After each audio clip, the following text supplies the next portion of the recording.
Thank you for joining us as we celebrate 80 years of conservation, collaboration, and history. It is challenging to encapsulate 80 years of extensive work by the Colorado Association of Conservation Districts into a single presentation. However, we hope you enjoy this highlight, showcasing some of their accomplishments over the years. I consider the Soil Conservation Districts movement one of the most important developments in the whole history of agriculture. Hugh Hammond Bennett. On July 30th, 1945, the Colorado Association of Soil Conservation Districts was formed as a statewide organization to help individual districts to secure grants for conservation machinery, influence state and federal legislation, and hold workshops to discuss state laws. The mission of CACD is to serve as the unified voice for the conservation districts of Colorado, facilitating outreach, education, and support of landowners in their stewardship of natural resources.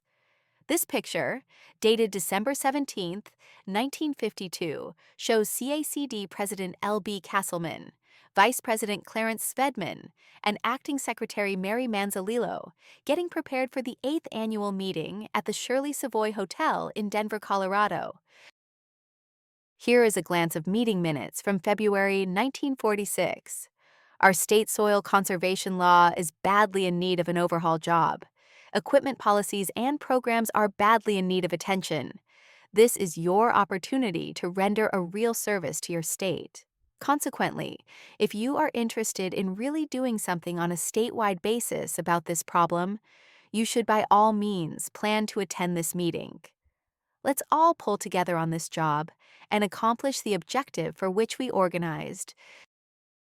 The President's report from 1952 highlights CACD's President L.B. Castleman's and the rest of the board directors' efforts of the previous year.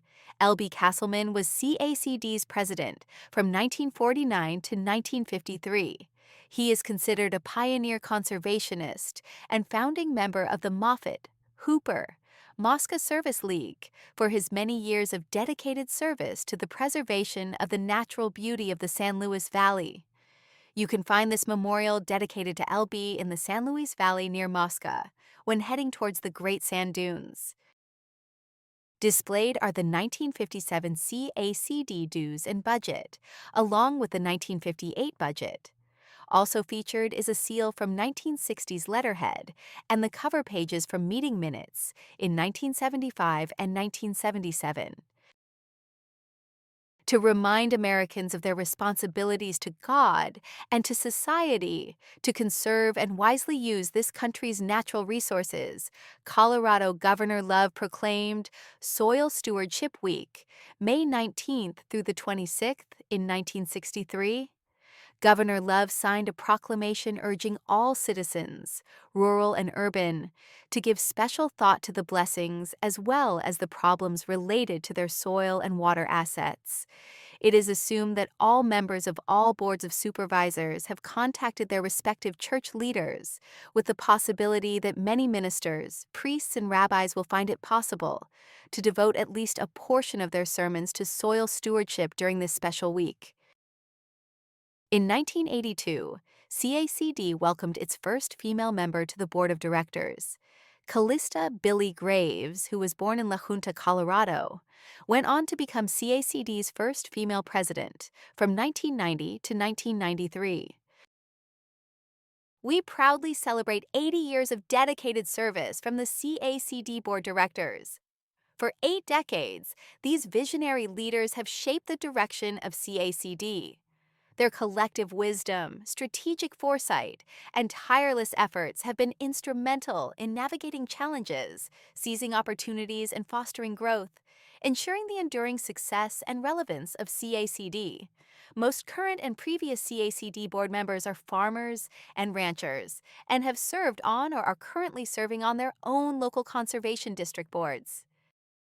80 years of legislative and policy advocacy.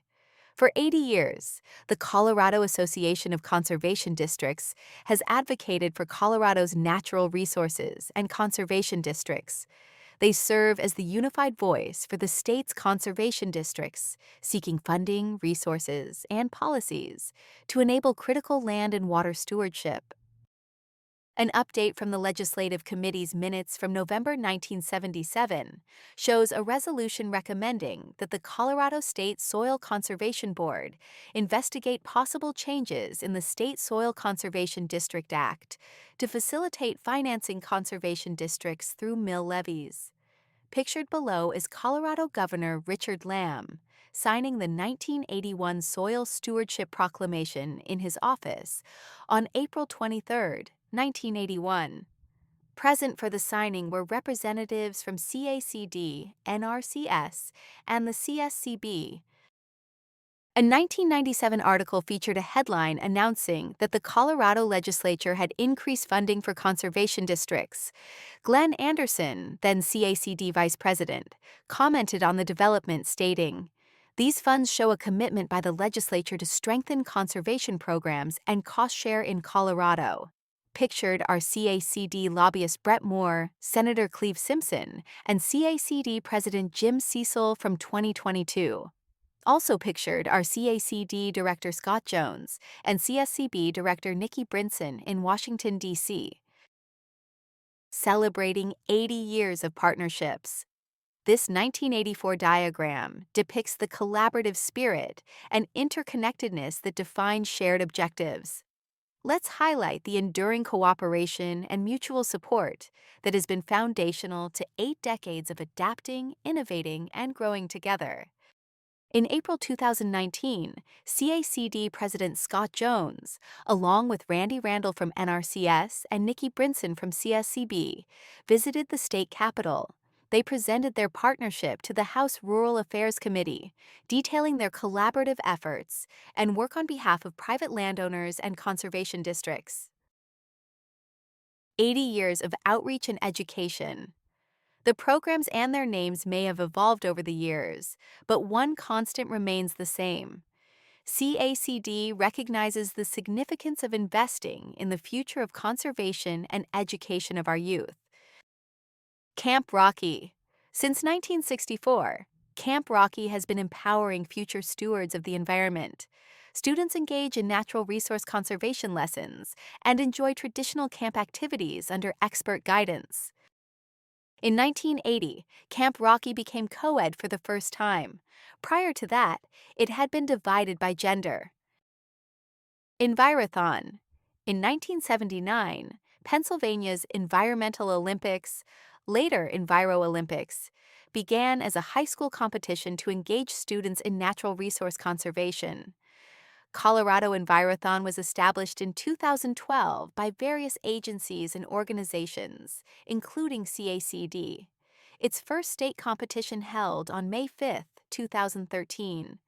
Envirothon's mission is accomplished by developing in young people an understanding of the principles and practices of natural resource management and ecology, and through practice dealing with complex resource management decisions. The Conservator is a publication of CACD that serves as a communication channel to disseminate information about conservation efforts, initiatives, and news related to natural resource management in Colorado. The Conservator is a collaborative effort between CACD, NRCS, Colorado State Conservation Board, local conservation districts, and partners. The 2020 Conservator highlighted the resilience of conservation districts during the pandemic. Their adaptability, honed by years of navigating challenges like drought and extreme weather, prepared them and agricultural producers for change. As Alyssa Clarita, former CSCB field staff, noted, "People still need to be fed amid a pandemic, and conservation-minded agriculture is more important than ever." The April 1963 issue of The Conservator featured a call to action that remains relevant today. Sharing information is vital for success. Help, help, help! This is an SOS call to supervisors, district secretaries, SCS conservationists, and others. Send us news about what is happening in your neck of the woods. Tell us about new officers, special meetings and activities, new starts, and a host of other things of interest to other districts. And don't forget to enclose a good photograph if available. Ye Editor wants to make this monthly communication as attractive and helpful as possible, but he cannot do the best job without cooperation. Poster contests. The annual poster contest hosted by CACD is a key component of NACD's Stewardship Week. Since 1955, the National Association of Conservation Districts Stewardship Week has been one of the largest initiatives in the nation, dedicated to promoting the conservation of our natural resources. Awards celebrating excellence. The CACD Awards honor outstanding and innovative contributions from conservation districts, educators, supervisors, conservationists, and partners, as well as exceptional educational programs. Meetings, and more meetings. How can we celebrate all that CACD has accomplished over the last 80 years without mentioning all the meetings they've hosted and attended? Meetings are a cornerstone of CACD's legacy. They are where we gather, energized and focused, to exchange information, network, build relationships, and so much more. The annual meeting stands out as the year's highlight, and we eagerly anticipate many more productive meetings in the future. Thank you all for joining us tonight. As we raise a toast to the next 80 years, we also want to honor a true Colorado conservation legend, Bob Warner. Bob has consistently led the way in implementing conservation practices on his own ranch and has served on the boards of multiple conservation districts, CACD and NACD. Here is a video tribute to his remarkable contributions. I'm Bob Warner, a native of Colorado. Been here all my life, 85 years. Been living on this property most all of my life. I was born and raised farmhouse down the road. Went to school in a country school up the road a half-mile. Air Force Reserve, Continental Airlines, and the most important, my conservation activities on the farm, on the ranch. I attended CSU from 54, 59. Finally got the opportunity to go to an ROTC summer training camp at Fairchild Air Force Base up in Spokane, Washington. While I was there, I got a chance to take several aircraft flights, and I kind of got the bug for flying. And I thought that might be my opportunity to farm and fly. When I first started flying, one of the things that stuck out in the scenery below was the circular fields. Back then, some of our pastures didn't really know why those circles were down there. Since I was interested in those circles, I figured our pastures would be too, so I always didn't miss a chance to tell them about the circular irrigation systems and the wonderful pivot irrigation systems. Farming is my true love. Cattle, irrigation, my home state of Colorado. There's no place like it. I see Bob having that heart to share his knowledge and to be a learner as well. I just appreciate Bob's willingness to take guys that come in kind of green, even after a career in resource management, and just to see his passion on his ranch here, and to just continue to do that throughout his life. I'd like to think myself as just a continual learner, and that's what I see in Bob Warner, is that continual willingness to learn and to develop and to advocate for new things. It's been just a privilege to be involved with him. I was fortunate. My father had a small cow-calf operation when I bought the farm, and I bought his cattle. So I was able to start out with a small herd. Then I heard of a small red Angus herd that were for sale. I asked Dad if he'd like to go with me to look at them. We went over and looked at them, and he liked them and I liked them. And he said, well, if you think you might not be able to afford them, I'll go in partnership with you. Still continued my flying with Continental. I got a chance to serve in the reserves for another 25 years after my active duty. So that gave me a little more chance to set aside some money and buy additional property.